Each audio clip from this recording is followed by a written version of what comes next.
Have you ever thought a peaceful moment could turn into a storm with nothing more than a single look? It's a story about true power, not the kind measured by numbers on a Forbes list, but the kind revealed when you're challenged in a place that was supposed to be yours. That afternoon, the Malibu sky was a flawless blue, the ocean breeze carrying the tang of salt and the rhythmic whisper of waves crashing against the distant shore. Ethan Cole reclined on a chaise by the pool, a glass of smoothie resting by his right hand. His clothes were simple. A crisp white shirt, gray shorts, bare feet. His face wearing the rare serenity of a man who had carved out a few precious hours away from the relentless grind. At 42, Ethan was the man millions admired the face on the covers of top financial magazines, the CEO steering a multi-billion-dollar tech empire. But if anyone saw him then, they wouldn't see the commanding executive with an aura of power. Just a man searching for a sliver of peace. He took a sip, letting the cold liquid slide down his throat, then tilted his head back to the sky as if to etch the image into memory. For a fleeting moment, everything seemed perfect. But peace is fragile, and a doubt can shatter it like glass. Ethan's eyes narrowed slightly against the sunlight, though he was holding back the flood of old memories. He had grown up in a rough Oakland neighborhood, sharing a cramped apartment with his mother, scraping by on nights when dinner was nothing more than a split packet of noodles. He knew the sting of being judged by appearances, the weight of being dismissed as someone who didn't belong, and he had sworn to himself that he would never feel that way again. He had kept that promise, but Ethan also knew there were things no money could buy: prejudice. In some eyes, you would always be an outsider, whether in an Armani suit or a worn t-shirt. His phone buzzed softly on the table, a cascade of emails lighting up the screen. He ignored it. Today wasn't for meetings or metrics. Today, he wanted to be just a man, basking in silence, listening to the wind and water. He didn't know these would be his last moments of calm. A shadow stretched across the shimmering pool, scattering the golden reflections. Ethan opened his eyes, and when he looked up, he saw two strangers standing just beyond the glass fence. A man and a woman, both in their 50s, dressed in the polished ease of the upper middle class. Their eyes locked on him, not a flicker of a smile. Only a cool, probing doubt. Ethan's brow creased ever so slightly, though his voice remained steady when he spoke. He didn't realize their words would ignite a battle he had never intended to fight. The man outside the fence spoke first. His voice was low, carrying a tone that told Ethan nothing pleasant was about to follow. "Excuse me," the man said, though there was nothing courteous in his tone. "What are you doing here?" Ethan tilted his head slightly, still lounging on the chaise. He slid his sunglasses down just enough for his cold, sharp gaze to meet theirs, his expression calm but unyielding. "I think that's a question better suited for me," he replied evenly. "Who are you? And why are you standing at my fence?" His answer made the woman's brows shoot up. She stepped forward, her manicured fingers curling around the glass panel, eyes raking over him from head to toe with open scrutiny. "Your house?" She emphasized the last two words, like they were the punchline of a joke. "You're saying this is your house?" Ethan gave a slight nod, simple, but weighted with certainty. His voice stayed calm. "That's right. I live here." The man let out a harsh laugh, brittle as stone grinding against stone. He crossed his arms, chest puffed out, his stare dripping with skepticism and something darker contempt. "Listen," he said, "this is a high-security neighborhood, pal. We've lived here for 8 years, never seen you once, and I know exactly who owns this place." Ethan tilted his head slightly, a thin smile curling on his lips, a smile that didn't reach his eyes. "Is that so? Maybe you've never seen me because I've been too busy running a company to hang around sipping cocktails on the weekends." The woman's expression tightened. She gave a sharp, disdainful sniff, as if catching the scent of something foul. "Running a company," she repeated, her tone laced with acid. What's that supposed to mean? Ethan folded his arms, still lounging. But his eyes were glacial, like a winter sea. I don't think I owe an explanation to strangers standing outside my fence. But since you insist, he paused for a beat, his voice dropping an octave. I own this house, and I was enjoying a quiet afternoon at least, until the two of you showed up. The man sneered, then abruptly pulled a phone from his pocket. Fine, he said, his voice turning hard. If you really live here, you won't mind if I call the police to verify, right? In that split second, time seemed to crystallize around Ethan. In their eyes, he saw it not concern for neighborhood safety, but something deeper, more poisonous. He'd seen that look too many times before, the look that judges a man by his skin, long before it sees the man himself. Ethan slowly set his glass down. No rush, no anger. When he spoke, his voice was low and razor sharp. If that's how you want to spend your afternoon, be my guest. But remember this, every action has consequences.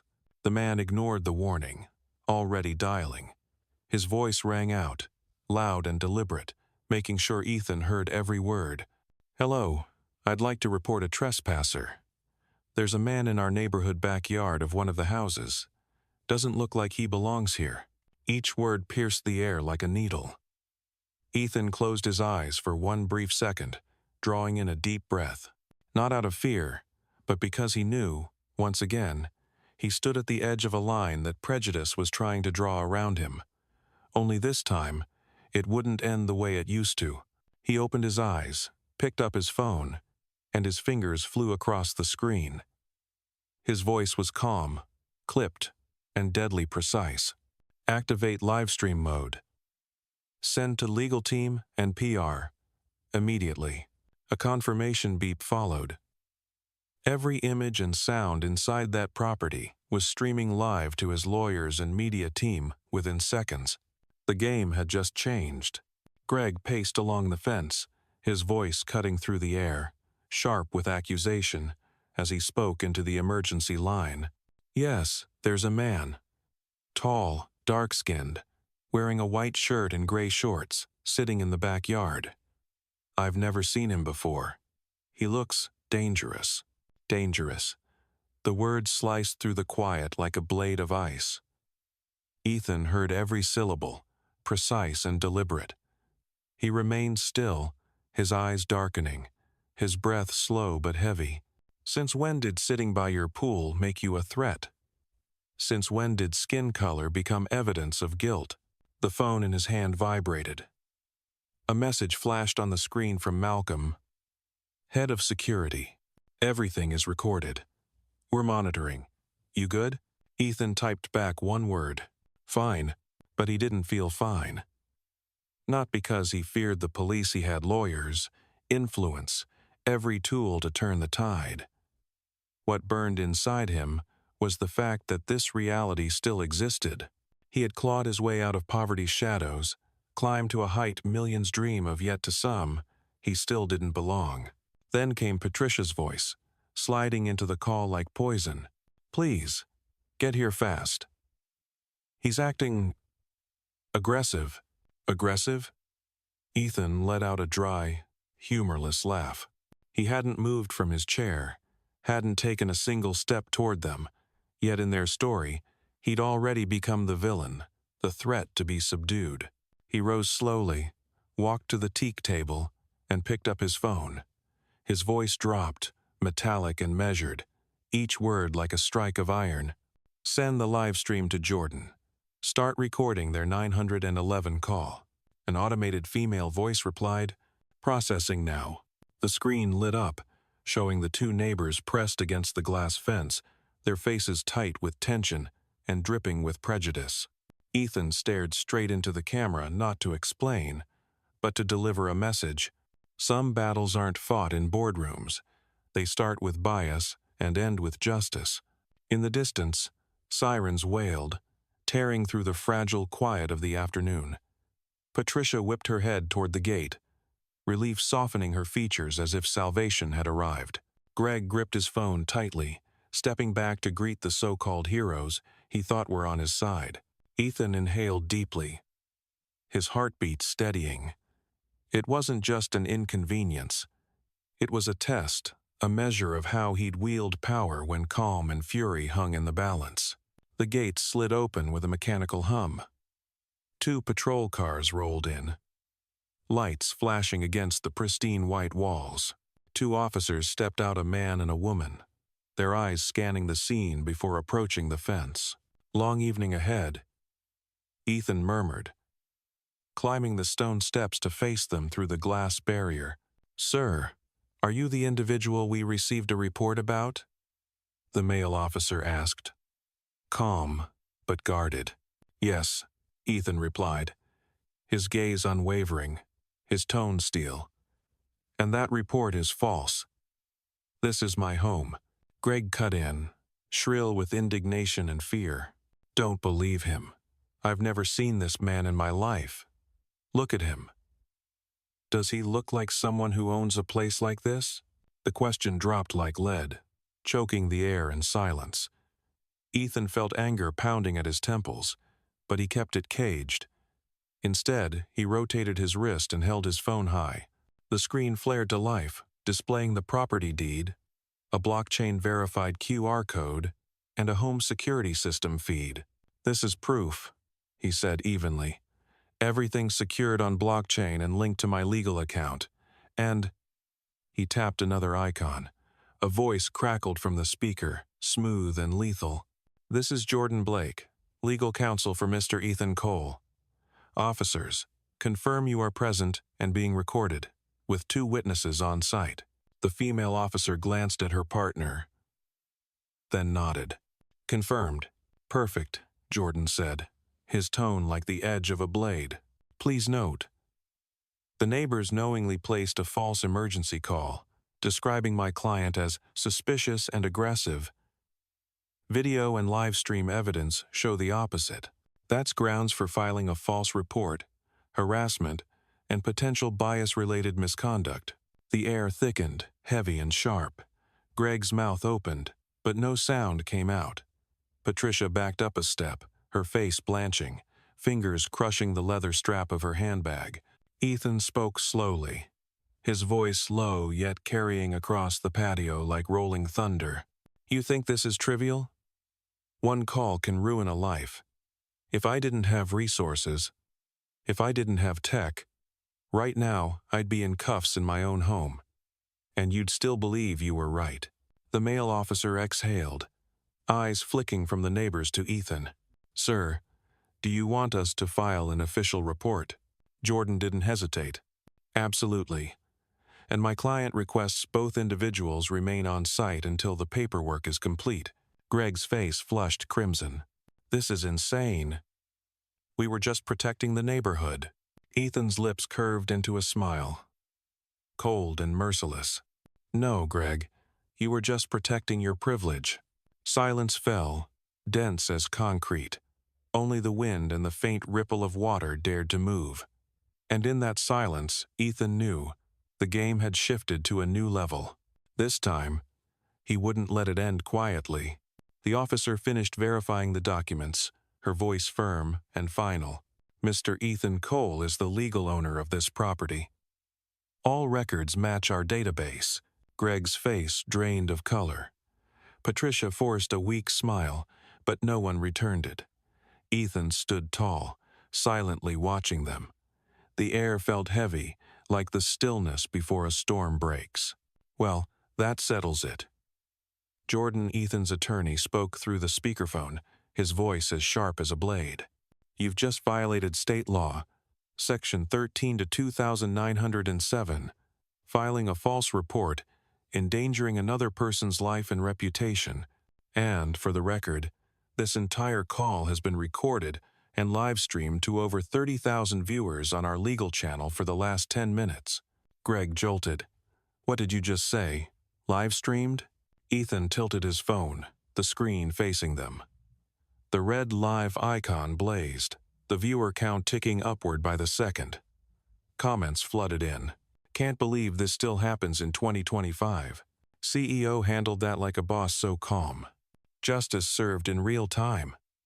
Love it. Patricia clamped a hand over her mouth as the realization hit her like a freight train. Greg's face flushed crimson with anger.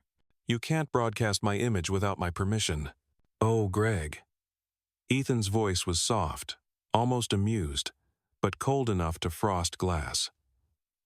You stepped onto my property, violated my privacy, and called the police with a false accusation. I defended myself, and that's perfectly legal. But trust me, I'm not stopping here. He slipped off his sunglasses, revealing eyes sharp as a blade. You have two choices. 1. I file a lawsuit. And tomorrow morning your names will headline every news outlet, tied to charges of harassment, discrimination, and endangering lives through a false report. 2. You issue a public apology on video, clear and direct, and immediately make a 5-figure donation to my Future Minds Foundation, supporting tech education for minority kids. Today, within 1 hour. Otherwise. His lips curved into a cold, lethal smile. I go with option 1. Greg froze. Patricia grabbed his arm in panic. Greg, do it. Do it now. But Greg sputtered, clinging to pride. You're blackmailing me. No, Ethan cut him off, his tone low and razor sharp. I'm giving you a chance to make this right. This time I control the terms, and you should know I've never lost. The male officer stepped in, voice stern. Mr. Simmons, my advice? Take the deal. Or we process charges right here, right now. Greg swallowed hard, the veins on his neck straining. Finally, he pulled out his phone, muttering, I'll do it. The apology. And the donation. Smart choice, Ethan said, his voice smooth again, though his eyes still burned like embers. He turned the camera back on himself, speaking clearly for tens of thousands watching. This is why we need technology, evidence, and composure. Because one false call can ruin a life. But it can also spark change. He ended the live stream and locked every file into his legal archive. The officers wrapped up their report and left. Greg and Patricia shuffled back toward their house, pale and defeated two pawns in a game they never understood the rules of. Ethan stayed by the pool, watching the late afternoon sun stretch across the shimmering water. But there was no relief in his chest, because deep down he knew this wasn't just a skirmish.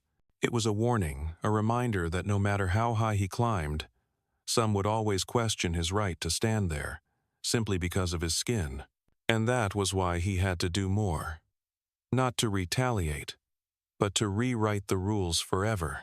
He picked up his phone and called Jordan. Draft a press release. I'm turning this into a Future Minds campaign. Double the budget. I want this program in every public school in the state by year's end. Jordan didn't miss a beat. Brilliant move, Ethan. Absolutely brilliant. Ethan ended the call, his gaze fixed on the distant mountains, his voice a whisper of steel. They thought they could make me smaller. I'll show them what it means to grow bigger. 3 days later, American media erupted. From major newspapers to small social media platforms, headlines dominated every feed. CEO Ethan Cole live-streamed after neighbor called police on him in his own home, and his stunning response shook the nation. The 10-minute clip of Ethan calmly handling the situation hit over 18 million views in 72 hours. Hashtags like #RespectNotAssumptions and #FutureMinds flooded Twitter, TikTok, and Instagram. Celebrities, legal experts, and journalists joined the debate. But the most powerful shockwave wasn't the incident itself. It was the message Ethan left behind. One false call can destroy a life. But it can also spark a chance for change. While the public buzzed, Ethan stayed silent. No interviews. No talk show appearances. Despite 6-figure offers from major television producers.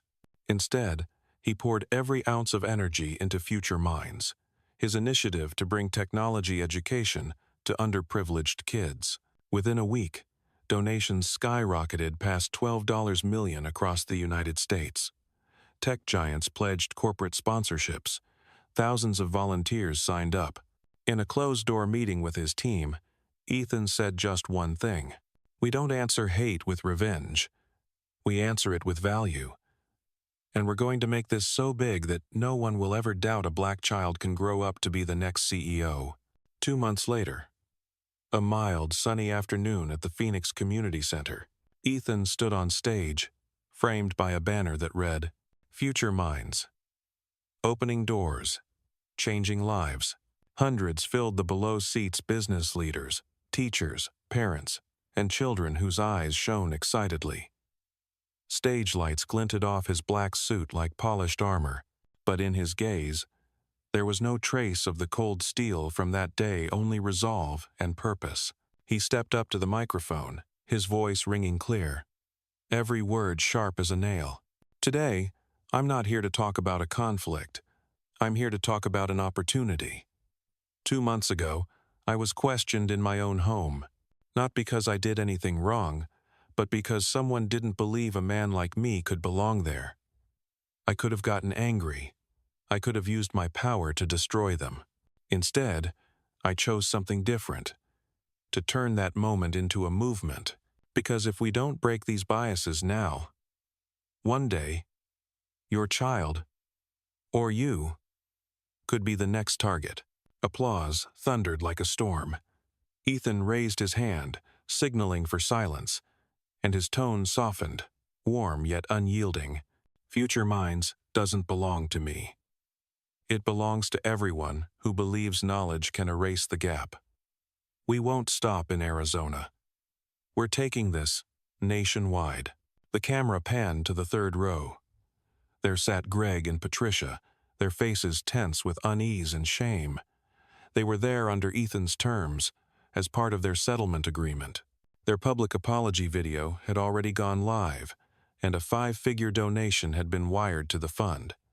But Ethan had demanded one last thing: see, with your own eyes, the impact you helped create, even if it started by accident. Ethan's gaze brushed past them, not to humiliate, but as if to say, "This is how I win. Not with hate, with the future." The event ended to the sound of triumphant music. Children swarmed the stage, surrounding Ethan, waving their brand-new laptops high. And amid that innocent laughter, he felt something money had never given him before: true peace. Late at night, Ethan sat alone by the pool, where it all began. Moonlight spilled silver across the water. He took a slow sip of red wine, unlocked his phone, and scrolled through headlines about Future Minds. Tech program changes, 10,000 lives in just 60 days. CEO turns prejudice into opportunity, inspires a nation. A faint smile curved his lips as he set the glass down. His voice broke the stillness, deep and resonant, as if speaking to millions. Life will always have people trying to lock you inside a box they've drawn for you. But you have 2 choices. Get angry and lose yourself, or turn that box into a platform to rise higher. I chose the second, because in the end, victory isn't about proving how strong I am. It's about showing the world this: prejudice will never be stronger than knowledge and humanity. He closed his eyes, drawing in a long breath as the gentle water ripples filled the silence. A new chapter had begun, not just for him, but for thousands of children who would grow up never having to hear the question, "Are you sure you belong here?"